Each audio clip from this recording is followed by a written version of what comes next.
Obviously, very proud of our players, proud of our fans, proud of our students. There was just a lot of really exciting things that needed to happen that showed up, that all came together really to help us get our first victory of the season. I thought our players did a tremendous job in preparation during the week. We hit some adversity right out of the gate when we finished pregame meal, and then we get a 2-hour delay on the game. So I thought our players and staff handled it extremely well because we control what we can control. And as the game went, it was back and forth and back and forth, and that's what games are. That's what games are. You have momentum swings. You have lead changes. You have things happen, and I never saw our kids sway. We stayed the course. We continued to play to the standard, and we continued to play, and we were able to outscore them 9-0 in the fourth and be able to pull away a little bit and get our first victory of the season. Obviously, there's a lot of things that we've got to get cleaned up as a team in all three phases, and that's the focus. We're hoping to make a big jump from week 1 to week 2 this week, and really excited about, our next game Saturday night at 6 p.m. versus UAB. Coach, as you went back and watched the film this past week, did you like the game more or did you like the game less? You see more mistakes or see more stuff that you thought that you maybe missed but actually was good in the game?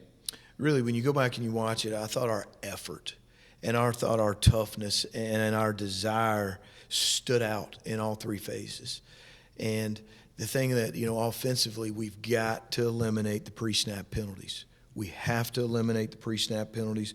We have to eliminate, penalties, period, on offense. We had 8 penalties on offense. We had 1 penalty on special teams. I was extremely proud of our defense that had 0 penalties in the game. So I thought that was a good start. But things we got to clean up. But I was really proud of our effort. And there were moments in that game where we had to get a stop on defense, and our defense rose up and got a stop. There were moments where we had to get the 4th and 4, we had to get the 4th and 1, or we were on the goal line, and I thought our kids rose to the occasion in that moment, and then we're able to execute, in critical stage. Coach, you talked about the stands needed to be cleaned up, but there were a lot of good things, a lot of shining moments in that. How do you build off of that? From that week one win, how do you build off of the good things you saw to really where you guys want to be at? I think that if you look defensively, and we want to be relentless, we want to attack, we want to be physical, we want to be disciplined, we want to do all those things. And they showed up a lot, but there's a different level I think our defense can get to. And experience, you can't buy experience. You have to just gain experience. And that was the first game, for a lot of players in a ULM uniform. And there were also some players here that have been there that we've gelled this team together. And I think it's a journey. We've got 11 games left journey. And if this team will stay the course and not focus on, or just focus on growing and developing and fixing failures each week, I'm excited about where we can be Saturday night. And then offensively, if we can clean up the pre-snap, execute some critical situations, we've got to be better on third down. We've got to be better on third down. And fourth down, we're 2 for 2. Defense is really 1 for 1. They got them off the field. So we've got to execute we've got to be better backed up. Whatever the situation is, if we're on the -2, we got to get out. If we're on the -5, we got to get out. And those are things that we can really take the next steps in. I thought our offensive line was physical. I thought our backs ran hard. They ran with great pad level and effort. I thought our tight ends played extremely hard. Our receivers made opportunities when given the opportunity. Thought they dominated on the perimeter blocking. I was really proud of their effort. And I thought at the quarterback position we made good decisions. So, our kicking game I thought was outstanding. I thought we kicked off well. I thought we covered kicks well. I thought our punt team did a great job of protecting and getting the ball up so our gunners and we can get down there, and we didn't allow a return. We pinned 2 inside the 20 and 2 inside the 10. So a lot of great things. The negative is we got an extra point blocked at the end. And the penalty on kickoff return there in the second half that hurt us in field position. So those are, failures that we've got to fix and we've got to clean up. And they show up, but we've got to own them and we've got to see them, and now we've got to fix them. You said last week Ahmad was the first freshman running back you ever started? What was it about him that you had that kind of trust? I just think his mentality. As a true freshman, I've seen a lot. This is going into my 28th season, and his mentality, even when he first got on campus in June, his mentality was different. He was hard on himself. Every rep was the last rep, throughout running and our conditioning and our speed work. And he pushed himself to the limit. And then I noticed him coming back to the facility at nighttime to watch extra film and to study the offense and to study defense, and that's uncommon. And then you get to fall camp, and where the pads are on and you get to see it, and then you see it in practice, and it shows up in scrimmages. And when you see it, you know it and you believe it. And I think that he's not satisfied. He's upset with himself probably on the penalty and some other runs that he felt like he could have pressed a little more and hit. But, when you have that combination, I think you have a chance to be very successful.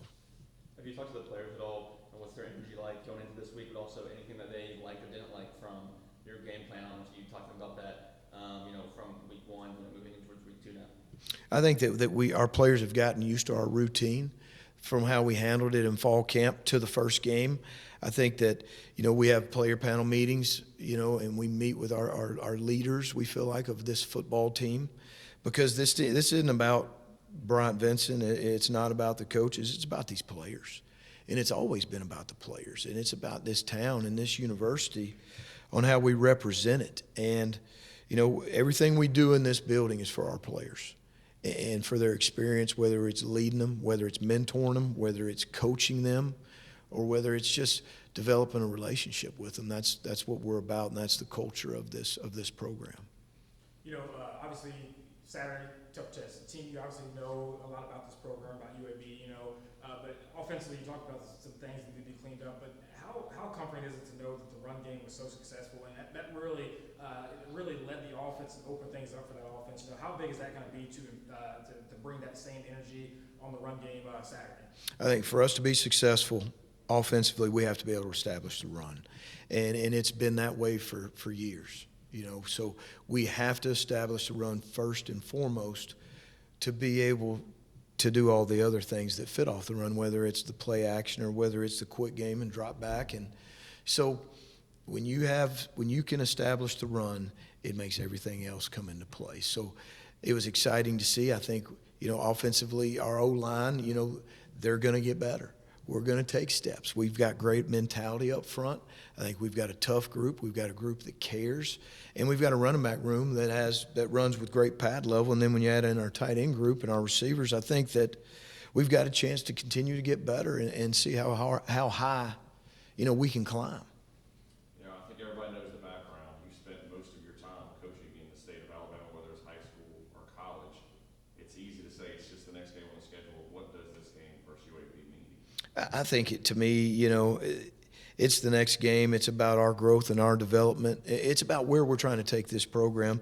There's a lot of relationships in Birmingham. We go into Birmingham at UAB in 14, and they've never won a bowl game. They've been to one in school history. And we went in there, and they shut it down. We go in there and go 6-6 year one, and the program gets shut down. Well, the community and the people bring it back. And to be able to win 3 straight West championships in 18, 19, and 20, the only conference championships in 18 and 20, beat BYU ranked 13th, which is supposedly the biggest win in school history, and then being the head coach in 22 and going and winning the Bahama Bowl.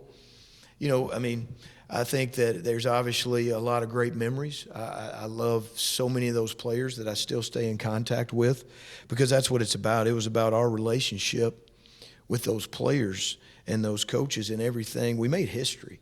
We achieved and did everything there that had never been done. And we're going to do the same thing here at ULM. And we're on stage one, and our kids are online. They're in it. They're every day they're bringing the same mentality and the work ethic and the toughness.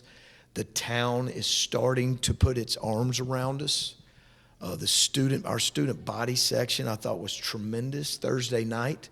I want to challenge them. Let's double it. Let's double the crowd Saturday night. Let's double the student section Saturday night. Let's bring energy in Malone Stadium that hadn't been there in a decade Saturday night, because I can promise you this, our team will be ready to play. You know, Coach, what have you seen on tape that from UAB that you guys can exploit, you guys can take advantage of and find some success? Have you found anything yet, offensively or defensively? They've got a great team. There's a lot of guys on that team that we signed, from their starting quarterback to most of their offensive line to, Michael Moore. They've got great players, and they've got guys that they understand. They've been through those phases, so they've got a lot of speed. They're coached extremely well. We've got our hands full. I think it came out yesterday is what everybody informed me, is that, we're a 13-point underdog going into this game. I said, well, guys, we were ranked 134 coming into this season. I didn't really expect us to be ranked or whatever they call it, favored in any games. We like where we're at. We like that chip. Count us out. Put us a 2-touchdown underdog, because that's all this team's ever been told. So we'll see where we're at Saturday night.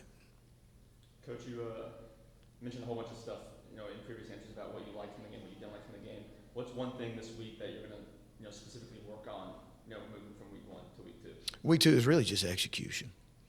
It's execution. It's being able to line up faster and just being able to execute the plays that we didn't make, whether it was pre-snap penalties or missed assignments. We've got to clean those up.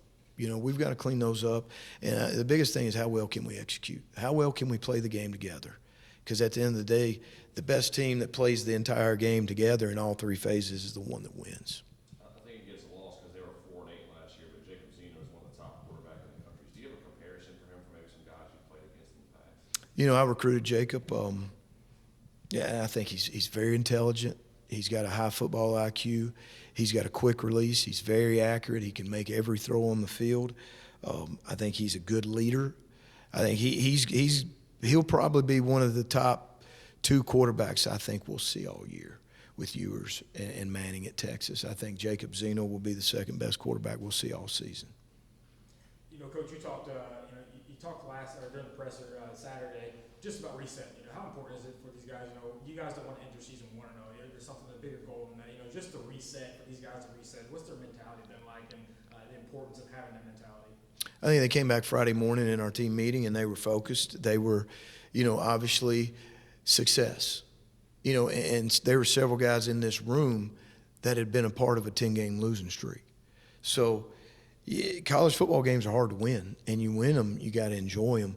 But you also have to say, okay, these are the things that gave us the chance to win, and we got to keep those strong and strengths. But of the things that hurt us, the things that almost opened the door for Jackson State to get back in it, we've got to eliminate, and we've got to be able to execute those things. So it was awesome seeing our kids, because I know how hard they've worked and what it means to them and our staff. It was great to see our kids have success. And now what are the things it's going to take to be able to enjoy that again on a bigger stage in a bigger game? Coach, you mentioned a lot about the town and the community and everything like that. How was it for you this past week, since Thursday, walking around town? If you've seen anyone being 1-0, if you had interactions with fans, stuff like that, about their excitement, and just congratulations to you for winning everything game. There's a lot of pride and there's a lot of passion in this town and in this program, from former players to alumni. And it was satisfying, to me, to be able to give them what they want. And that we're craving success around here. And the way we have to understand is when we all come together, we'll have more success. And more people are coming back. More and more people are getting involved in this program, and that's what it's going to take here. And it has to continue to grow. But just to be able to put the work in to take a, step one against some adversity. Now, it was 14-14 when they tied it up in the third quarter, and our guys to be able to respond and to be able to answer, it was a great first step, and we've got to continue to build. We've got to continue to grow in all phases in the town and in the city.